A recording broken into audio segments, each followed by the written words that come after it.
coffee right here, best mug in the world.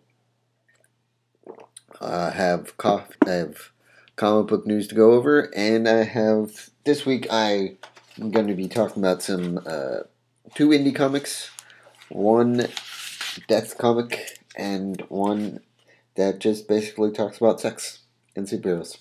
So, shall we get into it? This week in comic book news, I have been reading about DC is going to be rebooting. They say it's not rebooting, but they are going to be doing a whole 7-issue series of Batman Year Zero, which will start on issue 21 of all the Batman comic books. It has nothing to do with Red Hood, has nothing to do with the Titans, has nothing to do with Nightwing. Definitely doesn't have anything to do with Batman and Robin. But in Batman Detective Comics and Incorporated is gonna, I believe, start with, they say it's not a reboot of Batman's origin story, but at the same time they're going to be telling us how Batman became Batman and how he made the Batcave and how he got all of his gadgets and how he finally faced his destiny. Look, you can call it, you can say it's not a reboot, you can, paint it as pretty as you want, but I know, and I'm pretty sure everyone out there in the cyber world and real world know that that's going to be a reboot. And I'm not saying I'm not going to read it, and probably you guys are not going to you guys are going to read it too, but don't say it's not a reboot when you know it actually is a reboot just because it's New 52 and you think that you can reboot stuff. Come on. Number 2 of the comic book news is that the guy that played Nightcrawler in X2 is going to also reprise his role in X-Men as Futures Past. Now that's going to be cool because they're getting a lot of people signed on to this besides the, original cast that's already going to be in it. They're getting Halle Berry's coming back as Storm. Hugh Jackman's going to be in there as Wolverine. And now this guy, I can't remember his name, but Nightcrawler, the guy that played Nightcrawler in X2 is going to be in this movie. So, that's going to be cool. And to but add to the story that I told last week, Christian Bale will not be playing Batman in the Justice League movie, but Christopher Nolan and Zack Snyder are confirmed for producing and directing. I think producing. I think only producing the Justice League movie. So that will be interesting to see who they get to be playing everyone. So, all right. Also, if you have not watched it already, and this is game news now, if you have not watched it already, there is an Assassin's Creed 4 trailer out already. And this time he's a pirate, which is pretty cool. I mean, his outfit's pretty cool, just like the last one in the Revolutionary War. Those two outfits were pretty cool. It's not coming out until October, I believe. You can go on to any gaming website, or you can go to shortnerdyguy.com, and I'll have that date up there as well. But it seemed that if you haven't seen the trailer for it, go to YouTube and type in Assassin's Creed 4 and watch the trailer. It's pretty awesome. And basically, it's a pirate. Come on. Pirates, assassins. Pretty awesome. Alright, so let's start off with Marshmallow Man. This is the first indie comic of one of the guys that I am friends with. His name is Marcus, and his associate right over here is Jesse. They are both work on this comic book together, and I like this catchphrase right here: "Picture for kids, words for adults." It's the first issue, and at the bottom it says the first Holy Crap issue, which is that's pretty cool. But all in all, this is basically about this guy right here who's a marshmallow, and kind of a badass, but his arch nemesis is fire, which is pretty funny and kind of smart at the same time because his Marshmallow Man's sidekick is bacon, which I don't know. I mean, if you ever tried bacon and marshmallows, let me know how that tastes. That would seem kind of weird, but kind of awesome at the same time. And also funny. Other funny part, you've got the graham cracker and chocolate, who kind of look like Pulp Fiction kind of guys.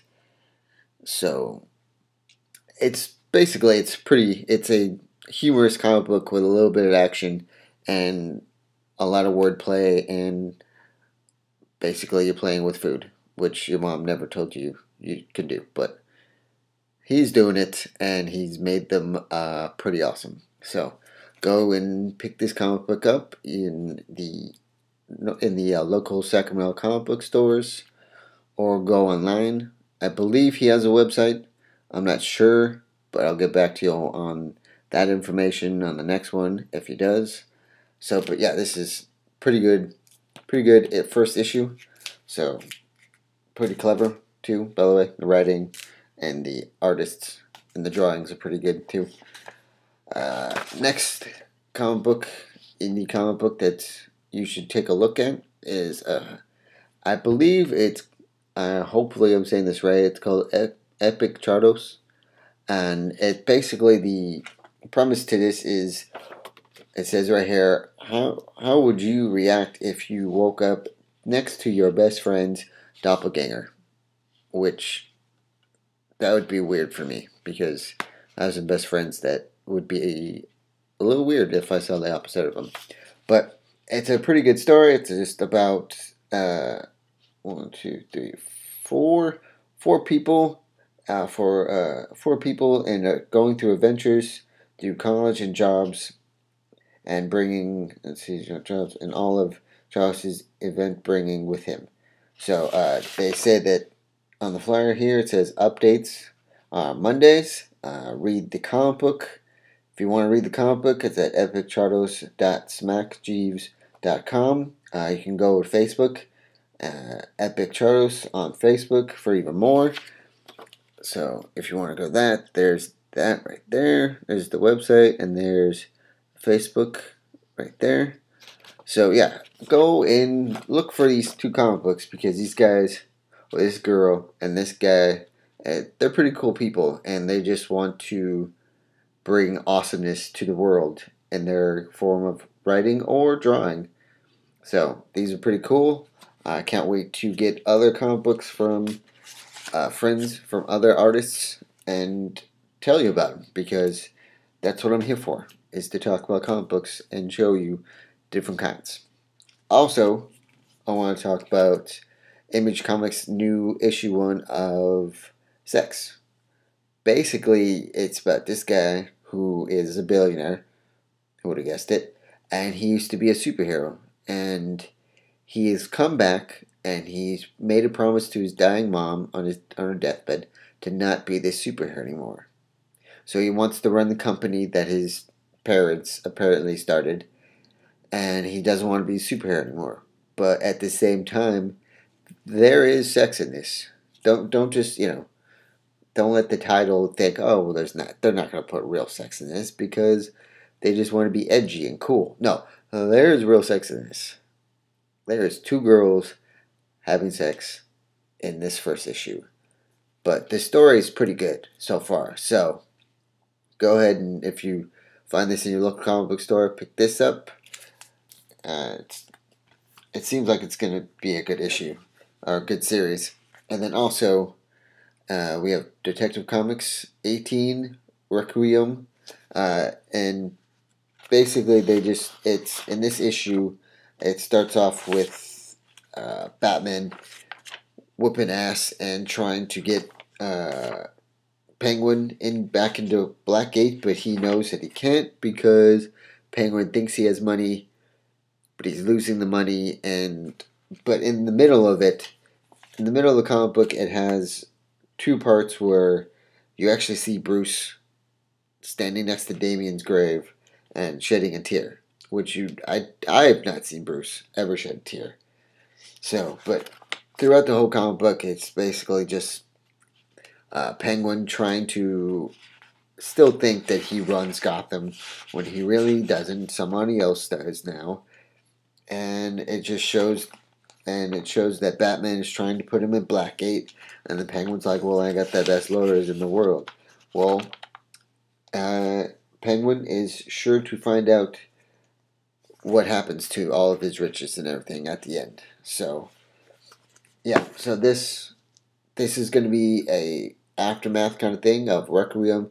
It's going to be in, I believe Detective Comics, Batman, and Batman Incorporated. So they are getting, DC's making good stories, but I don't know how this is going to be. So I will say goodnight and see you all later.